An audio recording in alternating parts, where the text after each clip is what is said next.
नमस्कार. मागच्या 2 भागामध्ये आपण कानडा राजा पंढरीचा हे भक्तिगीत ध्रुपद आणि पहिला अंतरा आपण पाहिला, पेटीवर कसा वाजवता येतो. आज याच भक्तिगीतातील दुसरा अंतरा आणि तिसरा हे दोन्ही अंतरे आपण आज बघणार आहोत. पेटीवर कसे वाजवता येतात. हा जो दुसरा अंतरा आहे तो आता मुळातच या भक्तिगीतासाठीचा जो राग आहे तो मालखोस आहे. मी आपल्याला सांगितलेलं आहे 5 स्वरांचा राग आहे. सा ग म ध नि सा, सा ग म ध नि सा नि ध म ग म ग सा, 5 स्वरांचा राग आहे. आणि त्यामध्ये काही विवादित किंवा वर्ज्य स्वर म्हणजे पंचम आणि कोमल ऋषभ हे पण काही वेळा मध्ये घेतलेले आहेत. पण तरीसुद्धा हा आधारभूत राग जो आहे तो मालकूंचच आहे. याच्यामध्ये आता दुसरा जो अंतर आहे तो परब्रह्म हे भक्तासाठी. परब्रह्म असा तो उच्चार आहे, ब्रह्म असं होत नाही, ब्रह्म. परब्रह्म हे भक्तासाठी मुके ठाकले भीमेकाठी, उभा राहिला भाव सावयव जणू की पुंडलिकाचा. आता यामध्ये काही वेळेला शब्दांची गफलत काही लोक करतात. काही लोक उभे ठाकले म्हणतात, परंतु मूळची रचना जी आहे त्याच्यामध्ये मुके ठाकले हा शब्द योग्य आहे. कारण त्यांना वेगळंच म्हणायचं तिथं की परमेश्वर तर काहीच बोलत नाही. तुम्ही काहीही जरी मनामध्ये विचार आणले, काही म्हणालात, बोललात, चांगलं असेल वाईट असेल काही असेल तरीसुद्धा तो फक्त तथास्तु म्हणतो, बाकी तो काही बोलत नाही. आणि या अर्थानं तो शब्द आहे मुके ठाकले भीमेकाठी, उभा राहिला भाव सावयव जणू की पुंडलिकाचा. आता आपण बघूया निषादापासून सुरुवात आहे. हा निषाद निध,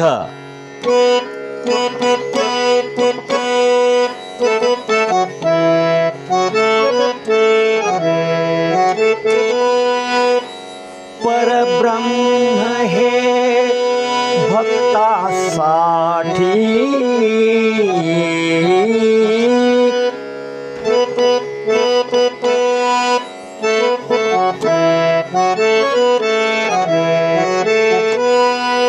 मुके ठाकले भीमेकाठी. माझा आज आवाज योग्य नाहीये तरी पण मी प्रयत्न करतो. मुके ठाकले भीमेकाठी, उभा राहिला भाव सावयव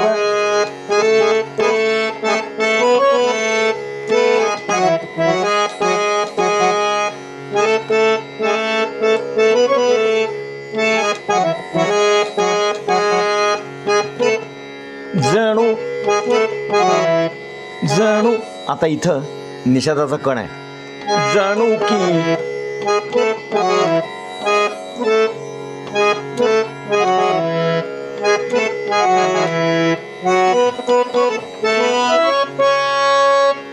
जणू की पुंडलिकाचा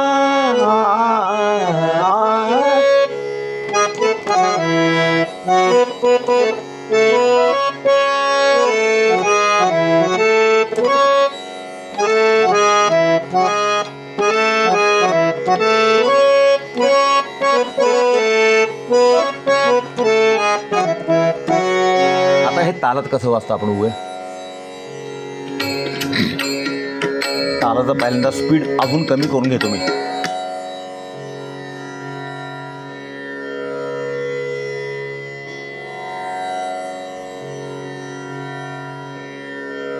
पंच्याहत्तर BPM करून घेतला मी.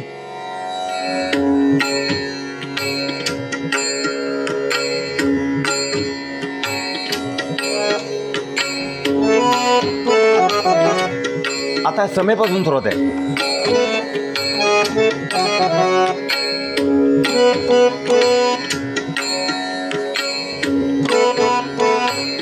सम सोडल्यानंतर एक मात्रा, सम झाल्यानंतर एक मात्रा, ऑफबीट.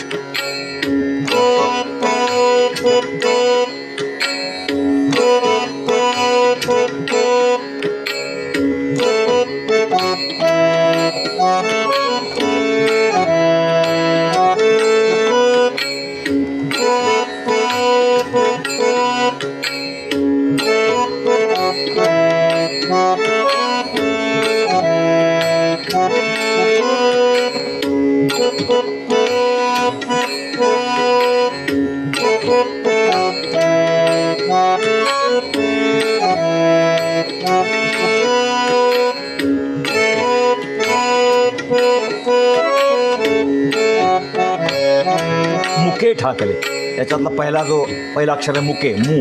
त्याच्यावर सम येते पण त्याच्या अगोदर थोडीशी येते. आणि याच्यातली दुसरी सम येते भीमे काठी. बघा,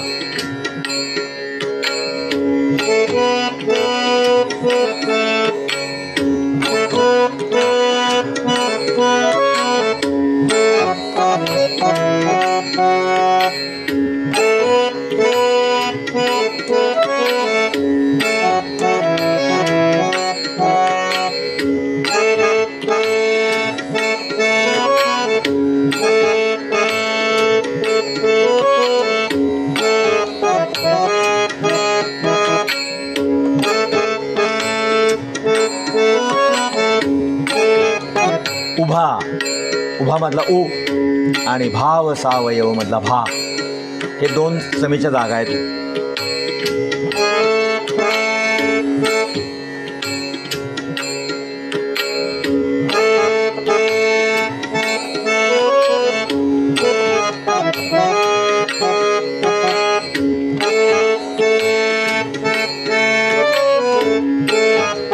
इथं कोमल ऋषभाचा कण घेतलेला आहे. बघा,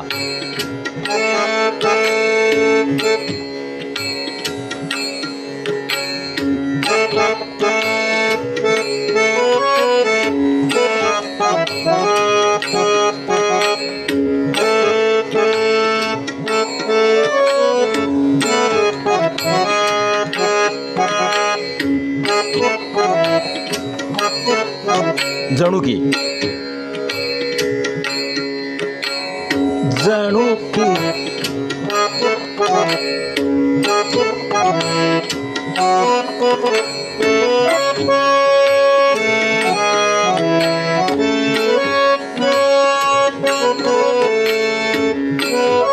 हा जो आलाप आहे तो व्यवस्थित मात्रेत कसा बसेल याचा अभ्यास करणं गरजेचं आहे.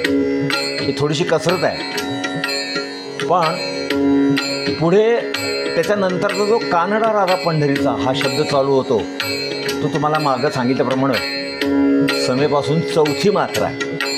मग त्याच्या अगोदरची श्रम कुठे आहे ते बघा.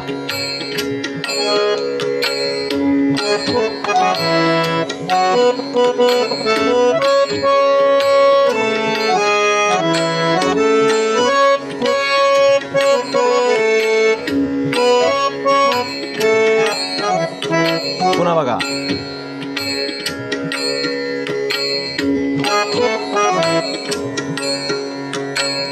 जणू की पुंडलिकाचा, कुठं समेत आहे बघा, जणू की कावर येतो पुंडलिकाचा.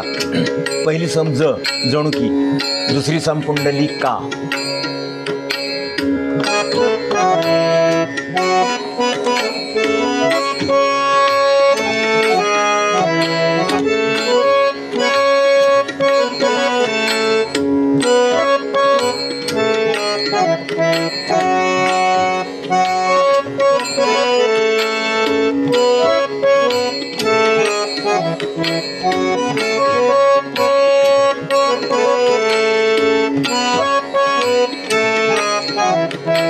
या कडव्याला थोडीशी एक वरची जागा अशी घेतलेली आहे बघा. 1 2 3.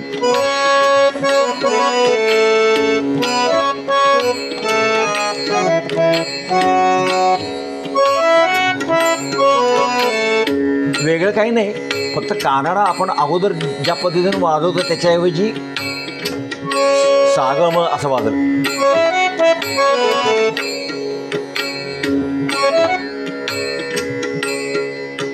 1 2 3.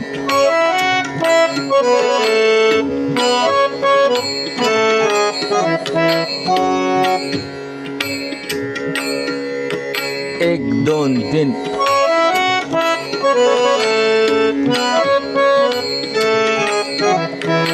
आता हा अंतरा जो आहे तो मी व्यवस्थित वाजून दाखवतो तुम्हाला.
आता आपण हे पाहिलं,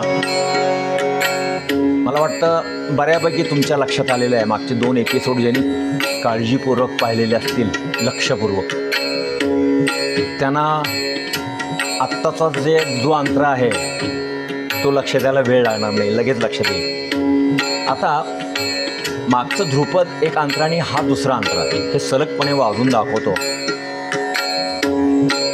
बघा.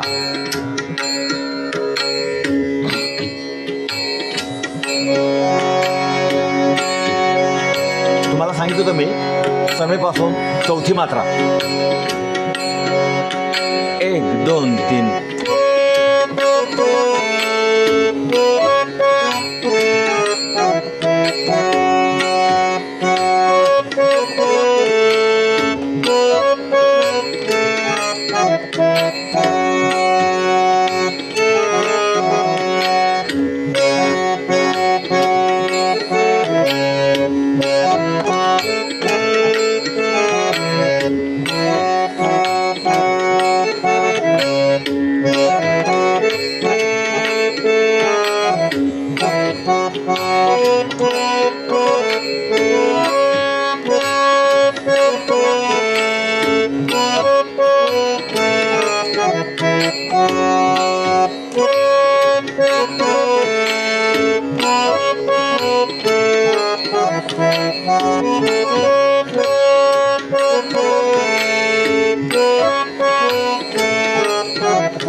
हे ध्रुपद झालं.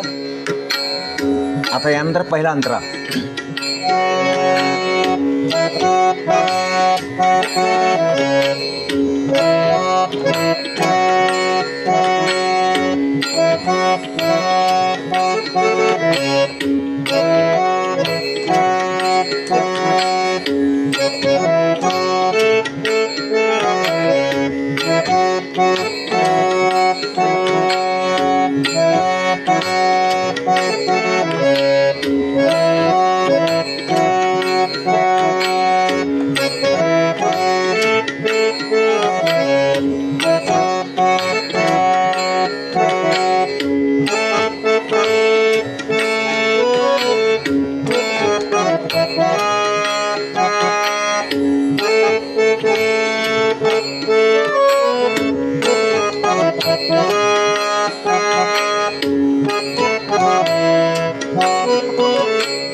हा दुसरा अंतरा झाला.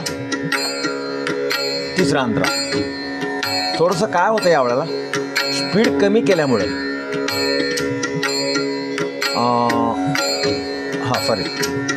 स्पीड कमी केल्यामुळं चाल थोडीशी ओढल्यासारखी खेचल्यासारखी वाटते. पण त्याला इलाज नाही, कारण त्या स्पीडमध्ये जर आपल्याला दाखवायचं असेल तर हे करावं लागतं. त्याला काही इलाज नाही. एक मिनिट. हां हां आता दुसरा अंतरा बघा.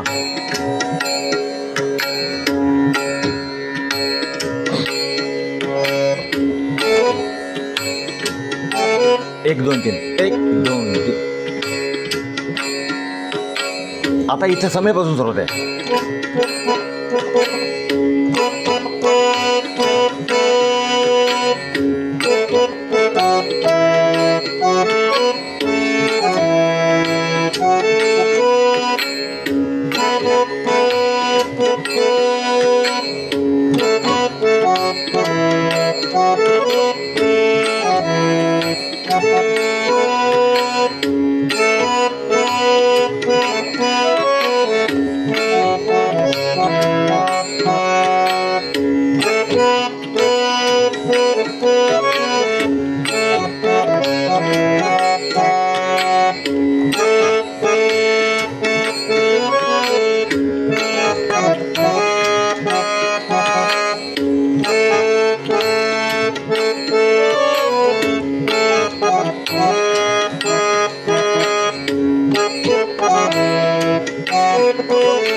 इथं आपण 2 अंतरे पूर्ण केली. मला वाटतं हा भाग आहे इथं संपूया आणि तिसरा अंतरा पुढच्या भागामध्ये, आणि पूर्णपणे हे भक्तिगीत कसं वाजवता येतं हे असं आपल्याला बघता येईल. आत्ता हा दुसरा अंतरा आपण बघितला. आज आपण इथं थांबूया आणि याच्यानंतर चौथ्या भागाची आपण प्रतीक्षा करू. धन्यवाद.